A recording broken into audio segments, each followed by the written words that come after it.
Joining me now to get into all the global headlines is former State Department Senior Advisor Nayyera, who I love having on the show. So, Nayyera, I do have to get you in on this breaking news this morning out of Ukraine. The massive explosion that damaged this bridge that's connecting Russia to the Crimea Peninsula, dropping a critical supply route into the sea and dealing a severe blow to Putin's military. Yesterday also happened to be Putin's 70th birthday. I mean, Zelensky did not miss a chance to shade, playing Marilyn Monroe's Happy Birthday, Mr. President, while that bridge exploded. I have to admire the shade, if nothing else. But what's the further political implications of all this? Well, the other piece of shade, right, is that the official Twitter account of the Ukrainian government said sick burn. Wow. That's it.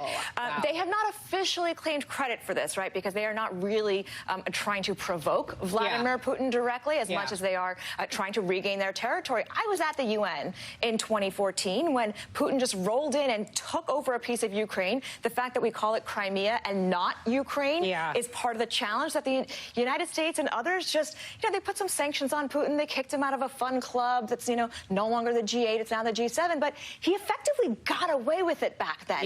Fast forward now, the United States, NATO allies are holding him accountable. So this bridge was built to connect a piece of Ukraine permanently to Russia. And it's symbolic.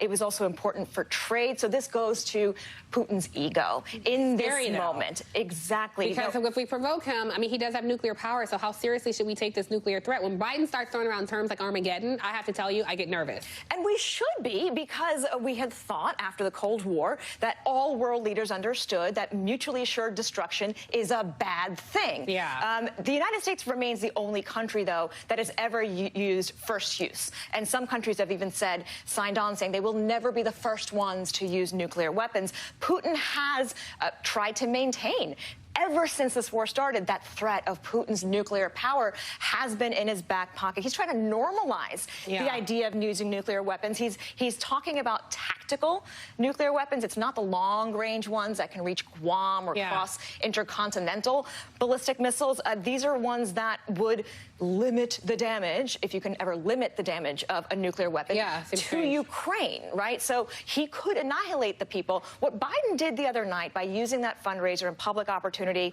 was use one of the few channels we have left of speaking directly to Vladimir Putin and say, this is unacceptable, and know that there will be global consequences for use of a nuclear weapon. I'm curious about Brittany Griner, because her appeal is set for October 25th. How does she play in all this? We have to get this woman home. I'm so concerned about it. And we should remain concerned, and that public outcry and attention is so important for any and all hostages. Her wife this week said she doesn't even value her life anymore. A year in a Russian prison is not an easy thing, and we're coming up on that. Right? February, she's been in jail since February 17th. Her wife has only spoken to her twice on the phone.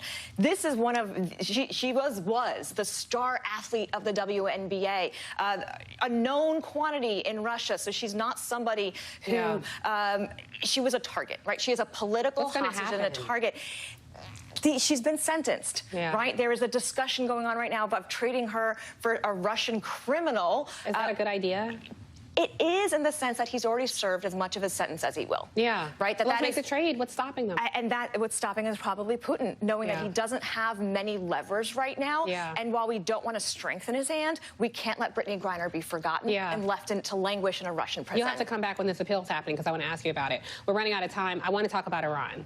The women in Iran. Explain, because a lot of people are curious about how to feel and where they fall on this. I do want to say, just explain that women in the country in Iran are cutting their hair. This is a part of a protest for a woman who was arrested for allegedly violating these modesty laws in Iran and was killed while in custody. And what ensued now is a protest being led by women. I so appreciate you making time for the women of Iran. As a Muslim woman myself, who was in public, clearly with short hair, it has never been a question for me about the choice of what to do or what not to do.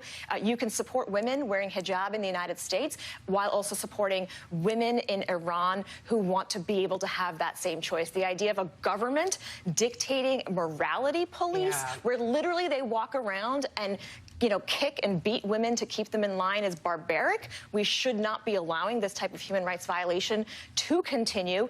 And there's a whole set of factors under this. Iran did not used to be like this until the regime. So you have the grandmothers who did used to live free are now seeing their granddaughters. A 16-year-old girl just killed as part of the protest. I saw that. And that generational struggle, as I think part of what will maybe create lasting change, the economic uncertainty they've had after living under years of sanctions. Hopefully the people of Iran will get support in getting regime change. Yeah.